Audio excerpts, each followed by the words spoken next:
Welcome to Enlightened Evolution. I'm Kay. And I'm Christina. We're here to discuss the ebb and flow of our soul's healing and transformation through self-reflection, choosing intentionally, honoring thyself, and following your inner guide. Thank you for joining this safe space with us. Good morning, everyone, and welcome to Enlightened Evolution podcast with Kay and Christina. Today we have a special guest, a second Christina. Christina McKitish. She is a 500-hour trained yoga instructor. I found her on social media, I believe TikTok at first, and I've followed her on Instagram. She has amazing content for those that are interested in yoga. So, welcome to the podcast, Christina. Thank you so much. It's so good to be here. We are so happy to have you. So, this season we have been starting off with pulling an oracle card, but I actually have a yoga deck. So, we are going to pull from that. Very fitting for our episode today. Okay, let me not look at them. And we'll see what we've got. Oh, we've got tree pose. That's my favorite pose. Is it? It is. Oh my gosh. Okay. So let me see. I'm just going to read. It has like a little quote with each of them. This one says, "My foundation is firm. My being is flexible." And it says the benefits of tree pose are improves the posture and elongates the spine, strengthens the knees and ankles, opens the groin, and helps with balance and centering. Very Love cool. that. Yes. I think that's so cool because it's all about like the foundation. It's an important part in yoga and in life and like what you guys talk about on this podcast too. Absolutely. We've just made it through our chakra series on here, and so each time we've been mentioning different yoga poses that go with the different chakras. And this one is a great one for grounding as well. I notice myself, like if I just am off balance a lot throughout, I tend to run into things when I'm walking. Girl, me too. I'll be like, I shoulder need to check spend some myself on time the in tree wall pose all the time. It's my hips that I run into things with. I'm just like, bam. All right. Well, Christina, tell us, how did you get introduced to yoga? And also, what were your perceptions maybe before you got into it? Did you have any preconceived notions about it? Yeah, I mean, I had always growing up seen yogis and been like, wow, like how do they achieve that level of calm? And it was always, I could always tell when somebody was a yogi, and I felt like, how do you do that? So truly, the first thing that I did was I went to the old, like, you guys are familiar with Borders bookstore. Oh, yeah. Mhm. Yeah. So at Borders, I like bought a DVD that was just a yoga flow, and I went home and I put it in the CD player, and I and I did it. And so that was about when I was in college. So like I was in my 20s. And I would do it and I would feel really good, and then I would lose track of it. And so I wasn't like hardcore going to yoga or practicing yoga then. But then around my 30s, like my early 30s, I started experiencing massive levels of anxiety it was very crippling, and I had to do something, and I had tried so many different things, and so I decided to start yoga, and then I never looked back. That's awesome. What are the And biggest? then, Oh, go ahead. sorry, go ahead. I guess I was going to ask maybe what took you from practicing yoga to wanting to be an instructor? Yeah. So I'm a teacher. I'm a classroom teacher. I teach middle school, Oh, and bless your teaching is heart. just, yeah. The Thank you. roughest. I have a middle schooler and I don't. Oh my God. Like, Yes, bless your heart. exactly. Patience Exactly. Thank of a you. saint. Yeah, you're welcome. The yoga helps with it. So You should make them all do yoga. yes, yes, definitely. They actually do love doing it. But teaching is my passion. Teaching is my calling. And so it really just made sense for me to go and get trained. But initially I wasn't even thinking that I would necessarily teach. It was just like, I love this thing. I love this thing and I want to be around it. So that was how it got. Awesome. Sorry, What Kay, are, I cut off your question. no, that's okay. What are the biggest lessons you have learned since practicing yoga?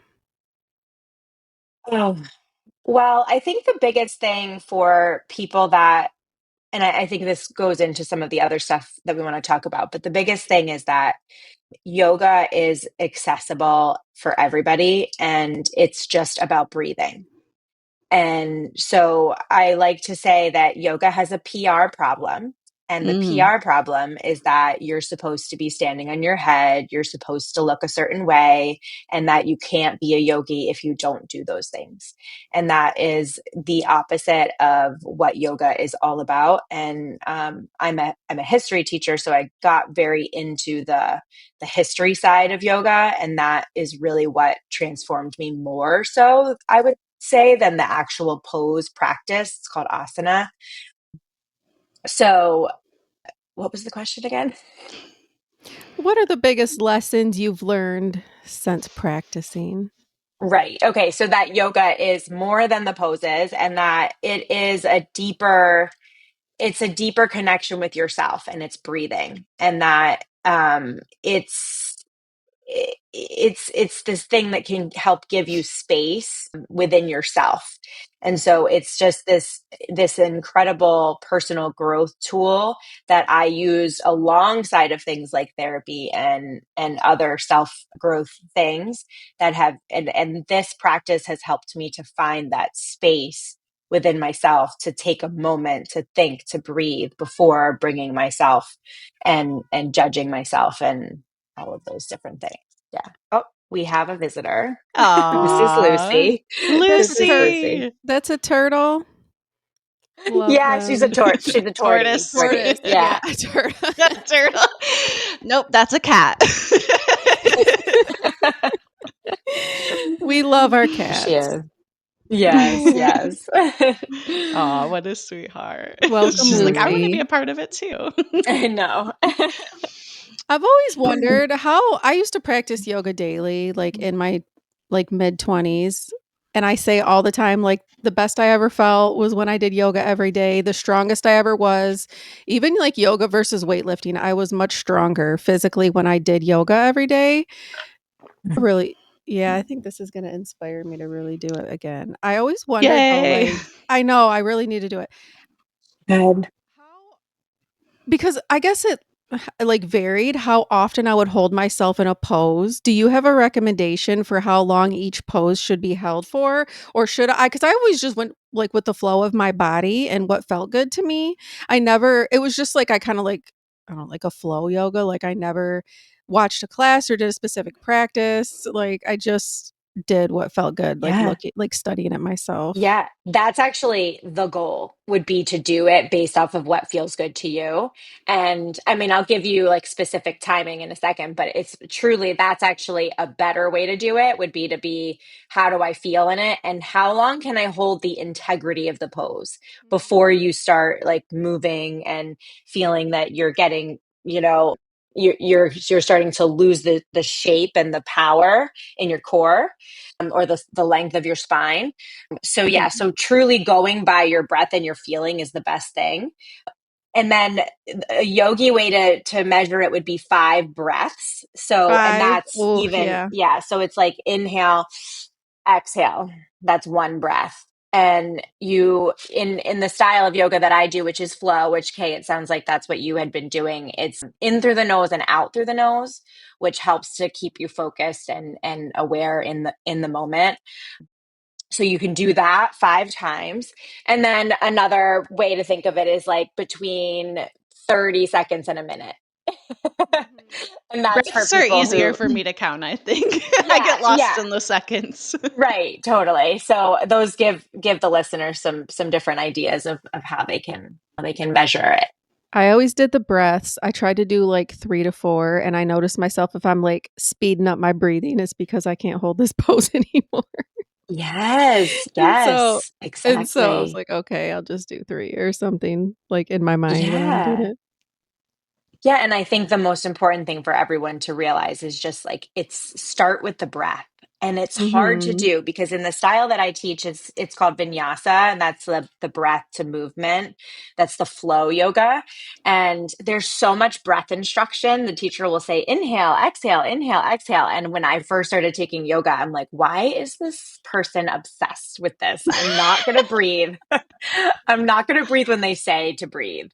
It really helps though when you do it because it all matches up with the pose and with where you are. And so if you take those breaths at that time, you'll start to feel more of a connection and you'll start to feel into the pose.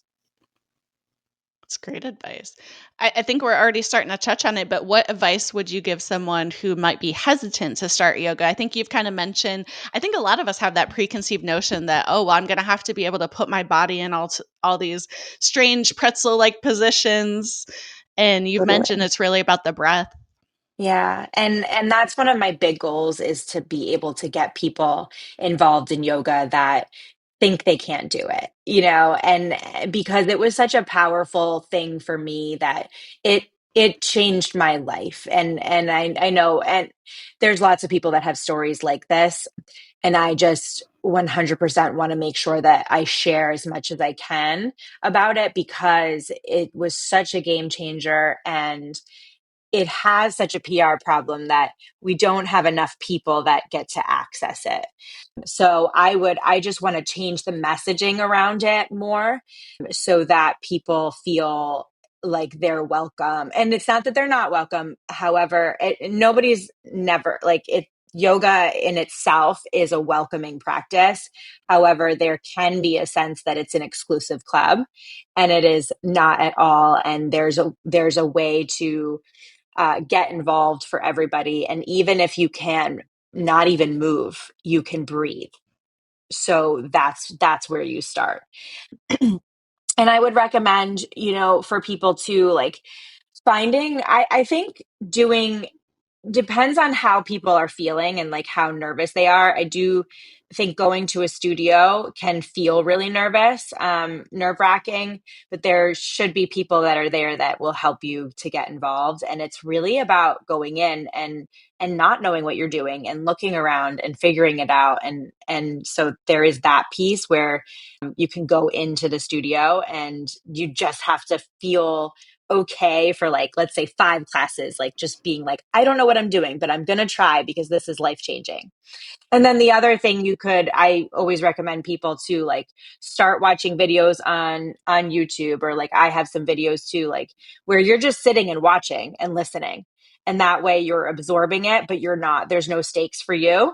And then you could go to a virtual class and turn your camera off. So there's so many ways to get started without having to, put yourself out there. So yeah, I think just start to, if you're listening and you're feeling like, wow, like I would love to do this. It's like you can absolutely, and just start listening to yoga classes. Like do this all the time. Like washing dishes, I'll put my AirPods in and like I listen to, watch a yoga class, and it does bring me down and help me to center. And again, just if you don't remember anything, like yoga is just about breathing, and you can do it, and the effects of it are life changing. And that's proven over time. So if I can go into the history for 1 second, Yeah, because please we do. have to. It Yes. was created, over 5,000 years ago in India as a way to find peace within, not as a way to get a fit body, not as a way to stand on your head. It was about how can we find peace? How can we calm the fluctuations of our mind? Because as a Mm, human, our mind is constantly going. And it's our job to find out how to calm it and stop it. And we can do that through our breath and meditation. And in order to be able to breathe well and meditate well, you need to also be able to move your body and allow your body to sit for long periods of time. So it really started, the pose aspect of it really started as a way to how can you make your body fit enough so that you can sit for a long period of time to meditate. wow. I love that you mentioned about bringing it to the breath. I have a friend that is paralyzed from the shoulders down, and we went to a outing. There's a I don't know what you would call it. It's a network. It's called Disability Network in Michigan.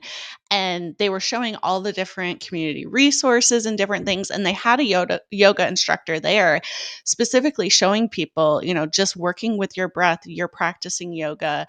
And I think for him to see that and be like, oh, I can be included in this and I can practice this was really, you know, uplifting and enlightening for him. And so we would go home and we would do those exercises together. And it was kind of interesting timing because I was in college at the same time and I was just starting to go to yoga classes, and I was expressing to him, oh, I really love how it makes me feel. And then we went to this outing and he's like, I can practice yoga too. Love that. Yeah, there's actually a book that I want to recommend to everybody. It's called Yoga Mind by Suzanne Cologne.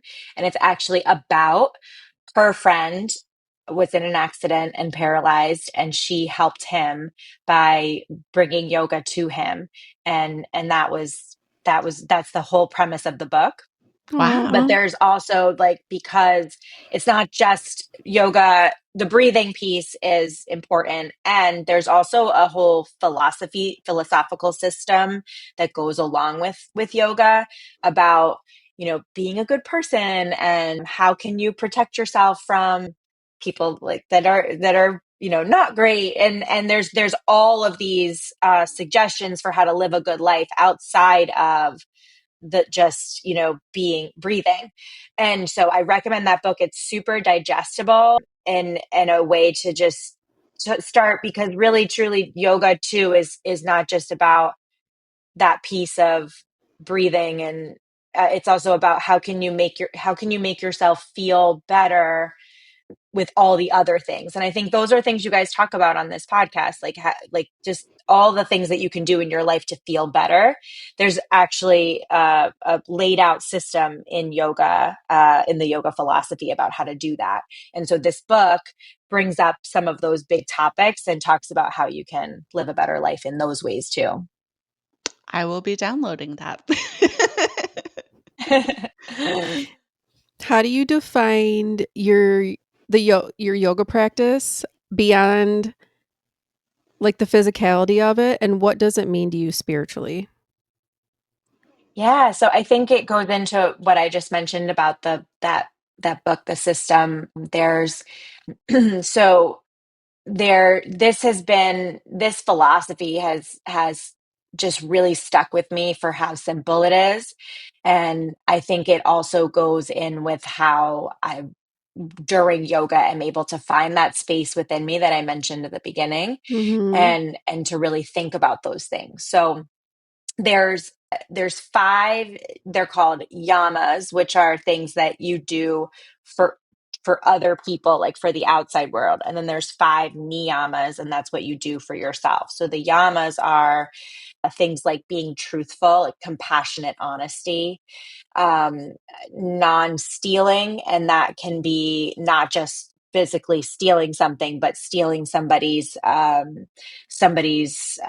time, and take talking all the time about yourself and never asking about them. There's like non-harming kindness, and then there's a few others with that. But then the niyamas for yourself, it's about self-study. So learn about yourself and grow, and then finding routines and having faith, and all of these things have just transformed the way that I am as a person, and to do it alongside the physical aspect of yoga, to work on that self growth of all those things I just mentioned, plus the yoga piece where I get the space within myself. It's given me this incredible way that I can just, before reacting, I can just pause. It's like time stands still, and I'm like, what's happening here? How do I need to respond? What does that person need? What is that person getting at? What are the things that are going on in their mind before I just react? And so that has just it's incredible. And it's so I've been practicing yoga for 8 years now, and I so it takes time to get to it, just takes time. And that's one of the things that is written in yoga philosophy, that it takes practice, constant practice, and for a long time, and in all earnestness. So you do your best when you show up, you come as often as you can, and you do it for as long as you can. And that's not to say that you don't take breaks at certain points, and get out of it. Just get back in. If you fall off of it, get back into it. That's the whole idea, is that it's just this push and take, and it's always there for you when you need it. So that's just some that's for the listeners too, to feel like, okay, if I keep going, if I stick with it, it will happen, and you'll find the layers of yourself as time goes on. Which again, you do that through your personal growth as well, your other stuff that you do off the side. So this is this amazing addition that you can do for your own personal growth journey. And then I think too, just the idea of faith, like just knowing that the universe has my back. When I was feeling really anxious and sick, I just felt like nothing was connected to anything. I'm like, this whole thing is pointless. What are we doing? And it was like I felt like I was just floating in space. And this has helped me to ground me and to feel connected to something. I don't know what it is, but I'm like, there's something. And I feel so supported by it. And yeah, yeah. Aw. It's the whole thing. I love it. I do too. And I will say, you mentioned, keeping with it. I try to make sure I practice even a small amount of yoga each morning, but I don't always get to it. And there's times, I make excuses in my mind of, oh, well, if I Mhm. just cut that amount of time out, I can get this done quicker. I can move on with my day. But every time that I do it, I'm happy I did it. And it's just that getting to it. And really, it's that convincing yourself that you're worth that investment in yourself, because you're like, oh, well, I have all these other things I need to do today and these errands I need to run. But convincing yourself that I deserve to invest time in myself is a huge barrier to get past. But once you do, like, it's so nourishing. Completely. And it's exactly what the world needs right now. It's exactly what we need. And it's so hard to find, because we're just like go, go, go, go, go, and constant. And that's where, when you do step onto your mat and you're able to separate, it's exactly what you need.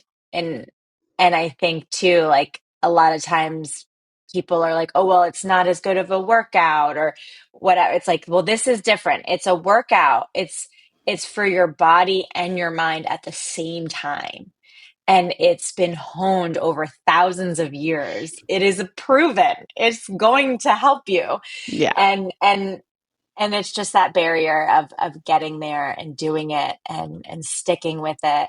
And I think I was completely changed by the book Atomic Habits. Have you guys read Atomic Habits? Nope. Gonna add that to the list as well. Oh my goodness. Yeah. So Atomic Habits is just like building those habits that bring you to where you want to be. And in yoga, if I can do another little yoga philosophy note here, in yoga, it's actually who you actually are. So we're yoga is all about coming back to your base self, which is your not like you're peaceful. Your true nature is actually very peaceful and calm.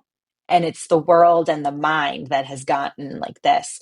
So to help you, the habits that you build help you to come back to, it's not who you want to be, it's who you actually are inside. And so Atomic Habits is about how can you build those habits. And it's this really specific layout of how can you do that in a way that I've never seen done before. Like, because there's all this information about how to build habits, but this one is really, really good. And one of the things that James Clear is the author, he says is that you just have to start. Like, it's just 1 minute a day. If you're doing nothing right now for yoga, that's fine. Can you do 1 minute a day? And then the next week, can you do 2 minutes a day?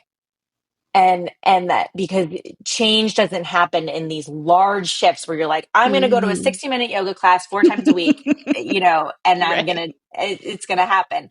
It happens, change happens in these small amounts. Okay. What ways has your own personal philosophy can't speak today influenced the classes that you teach?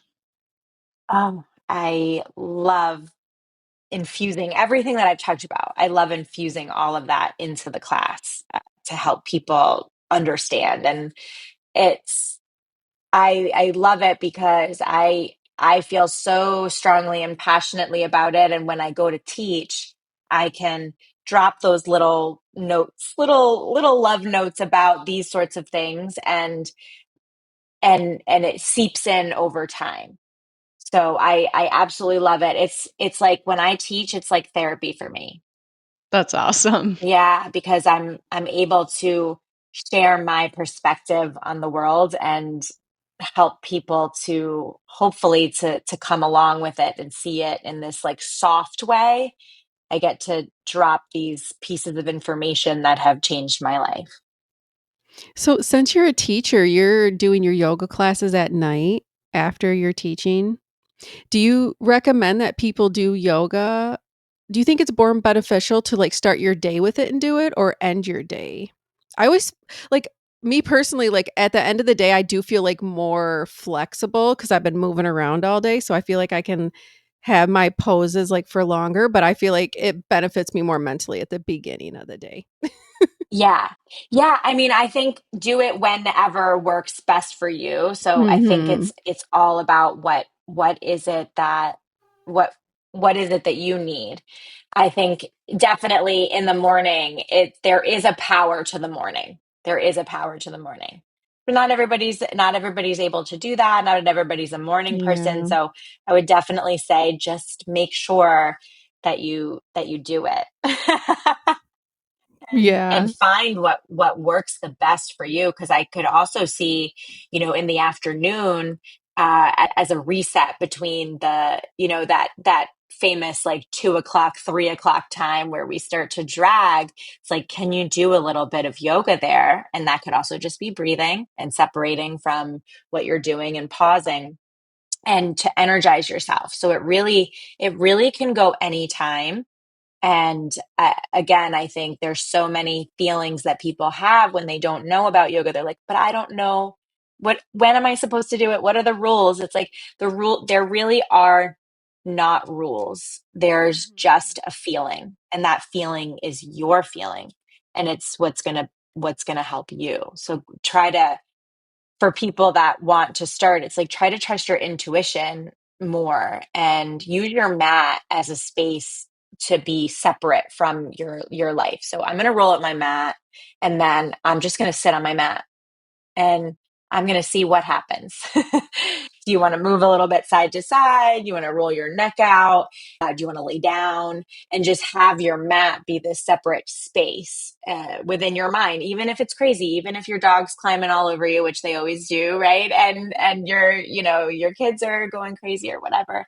It's like you can still in your mind bring yourself and say, I'm in a different place when I'm on this mat. I love that. Do you tailor your classes to cater different abilities? I know we kinda touched on this earlier with some Yes. friends that, have some physical disabilities. Do you have any people like that Yeah, come to your absolutely. class? So every yoga class should each yoga teacher should be able to modify, and should modify in the class. And so if you have a specific thing that you need to be modified for, the teacher may know specific modifications for that, or they might just say just do what feels okay for you. But everybody, no matter what kind of background you have, should be able to show up to a yoga class and be able to be instructed in a way that has them honor what they need. And the teacher can help you in understanding that piece, that everybody can do it, because you can just sit there and everybody can just sit there and breathe. And inside of my classes, I always offer different levels. So it's like, okay, you can take this from your knees. You can fold your mat over to give yourself more padding for your knee. So there's lots of things that yoga teachers, when they go through their training, that they learn about how to modify for different types of bodies and different people. And so those modifications will be offered in class. And then the other thing that teachers will do is they're watching their students and they're noticing what some of the students like not limitations, but just some of the students, some of how they're moving. So how is their body moving? And then they can offer ideas for things like use a block. So blocks are fantastic. They're a fantastic prop to use to help you in your practice. And a lot of times people will say, like, I don't need a block. I don't want to use a block. It's like, no, blocks are great. They're so great, and they can help you with your practice. So there's blocks, there's bolsters that you can use. So there's lots of different things. And for those that are listening, like, you can ask a yoga teacher, and they should be able to give you some ideas for things that you can do to modify your practice. So I've been going to a yin practice at my gym recently, and we use lots of blocks, and it's actually great because I never really used that many blocks before my practice. And I'm like, oh, I have one block at home. I'm like, I need to get more blocks because it really does help to support, especially in yin when you hold it for a long period of time. One thing I've never tried, and this isn't in our list of questions, but I was wondering your thoughts on hot yoga. I'm terrified to go. So funny. Oh my gosh. I actually teach in person at a hot yoga studio. So I'm a fan. I'm a huge Okay. fan, and it's not for everybody. So I think it's like, again, just got to try it out. I think too, like, this is important for people to understand about yoga, is about how many different styles there are. And that can be overwhelming too. Like, you have in your mind this thought of what yoga is, and then you show up to a class and you're like, what? Like, one of the first times I showed up to a class, it was a heated class, and I was like, I didn't know that this was going to be heated, and it would just, like, really threw me off. Yeah. So I think before going to a studio or attending a class, just learning what is that style of yoga so that you're getting the one that you want, because there's more restful yoga like yin, and there's more flowy yoga like mine, vinyasa, and then there's the hot yoga, which there's heated yoga. So my vinyasa class is heated, but it's vinyasa. But the studio that I work at is it's called Original Hot Yoga, and that is where you practice 26 postures. I'm not a professional in that style, but I know a good amount about it. And you complete each pose 2 times, but it's not a flow. It's like, it's static. So you do the pose, and then you come out of the pose, and then you do the pose one more time. So originally I was nervous just to start that. I didn't really want to go to that class because I was like, it's going to be too hot, and it's also 90 minutes, which is a long time. However, it's actually a really good way to get started in yoga, because it's not as flowy, it's more just like, I'm just going to hold this for a moment. So if you're able to try and to withstand the heat, then, and it is really good for your body to be in that. Well, there's definitely different perspectives on that, but what I've read, I enjoy being in the heat, and it is actually a good way to start. And it's really an incredible workout as well, and again, anything that's yoga related is going to be for your mind and your body. Okay, maybe So I'll give it yeah, a try. I'll yeah, like, at my gym, that's the majority of the classes they offer is a heated I think it is a heated vinyasa, and I will work out on the ellipticals right outside the room, and the heat will be billowing out, and I'm like, "I don't yeah, think I could do it." yeah, yeah. No, you totally can. You totally can. You just have to keep with the breath in through your nose and out through your nose, and then take breaks as needed. And you'll find, like, what I find with heated yoga is that it really helps to clear my mind. So it's like you're in there and it's just this next level of clearing mind. Whatever it's doing, whatever the science is behind it, it Okay. it is, yeah. So yeah, try it out. I want to Okay. know what you think about it. Yeah. So it's probably a heated vinyasa because the style that I'm talking about is like a separate style. Like you would find that at a separate studio. Okay. I mean, shoot, vinyasa alone, I get hot when you go through the Oh Mhm. yeah. flows. Oh yeah, the movement, and that can, I know, scare people off about vinyasa because of the movement. But again, it's But it what, also feels great. yes, yes, and it's like do what feels best in your body. Absolutely. Going Have there back to been that. any I'm sorry, I'm popping up with all these No, extra questions. I'm totally fine. I'm loving it. Have there been any yogis that have inspired you? Like, I forget her last name, but Yoga with Adriene, she has Hmm. been like a big person I follow on YouTube. Has there been any that Hmm. have inspired your journey? Yeah, I love a woman named Bryony Smith. She is so it's Brihony. She's just so cool. She's about my age, so I'm 40. I'm going to be 41 next week. And she is about my age. She's like also been divorced, and so I really connect with that, and she's incredible. I mean, she's been doing yoga for I think over 20 years, and she is really cool. She likes to combine the body and the mind. Her practice is pretty advanced. She does a lot of like handstand stuff, and I'm not all there yet, but I love to see her stuff and her journey. Let's see who else. I feel like that's my big one. Yeah, I try not to follow too many. I try not to get too much into it because it's just such a hard world. Again, it has such a PR problem, and there's so much comparison that can happen that I like to just I try not to do that, but I try not to compare and get in my head about that, but I do like to limit my amount of consumption of yoga stuff because it gets in my head a little bit, and I want to stay present with my truth and like Yeah, what it is to me. that's awesome. Do you So, have how can sorry. It's okay. I was Go gonna ahead. ask if you have, like, personal goals for like you said, like, you're not there yet with the handstand, like, has that ever been, like, a goal of yours to do, like, a specific position that you once couldn't do when you first started? Yes, definitely. Definitely. When I first started, I would look around the room and be like, oh my gosh, what is that? And I actually kept a list in my journal of like different poses that I was able to unlock. Mhm. And so, for sure, recently though, it's been so much more about the mental side of it that Yeah. it's like my goals are more with all of the yamas and niyamas that I was mentioning earlier. And then learning how to teach other people how to unlock the poses has been my focus.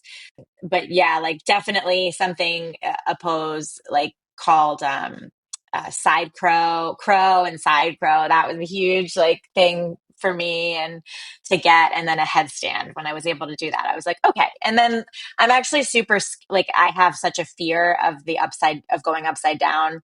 Mm. I like the headstand. I'm okay with that, but the rest of it really scares me. So I'm like, I'm gonna chill with the headstand for a little while, and we'll see what Mhm. happens as I go on.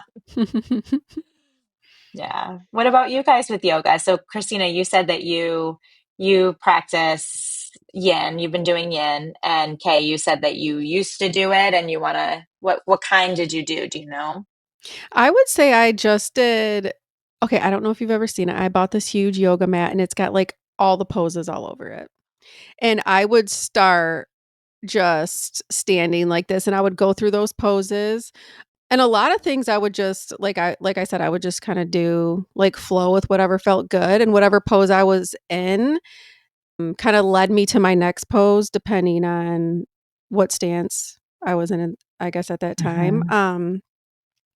I've always really wanted to do a handstand. Headstands are fine. Like, I could still like, even though I haven't done it in a long time, I feel like I could probably still just get on the ground and do a headstand, I don't know. But That's awesome. but I don't know. I think that, like, the splits were a big one, like, I really wanted to be able to do that.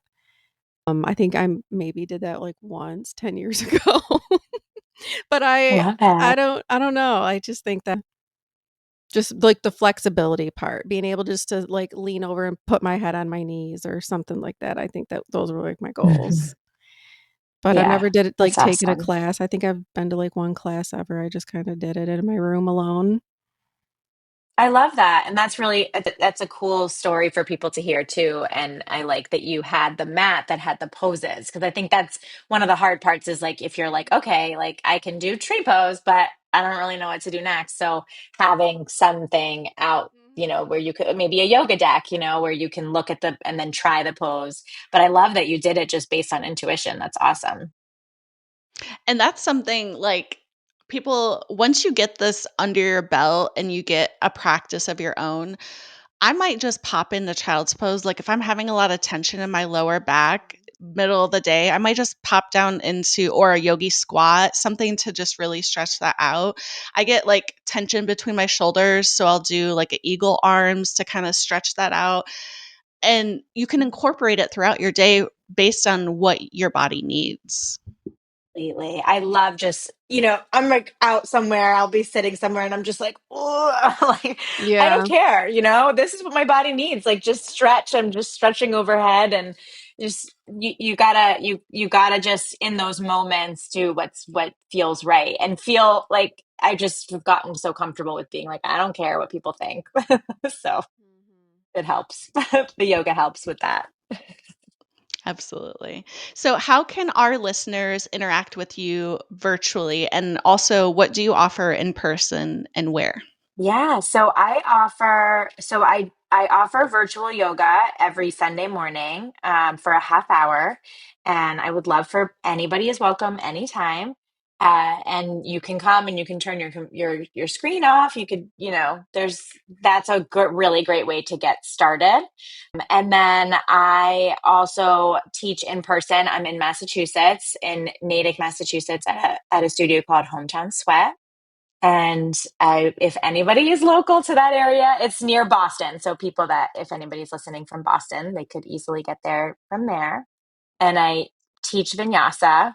I also do like vision board stuff and like habit building, some of the things that I've talked about. So like workshops on that, or I have some materials on that people can look at. My website is journeyforwardyoga.com. And I also like just social media is a great way to get connected. I have my pure yoga account is Journey Forward Yoga.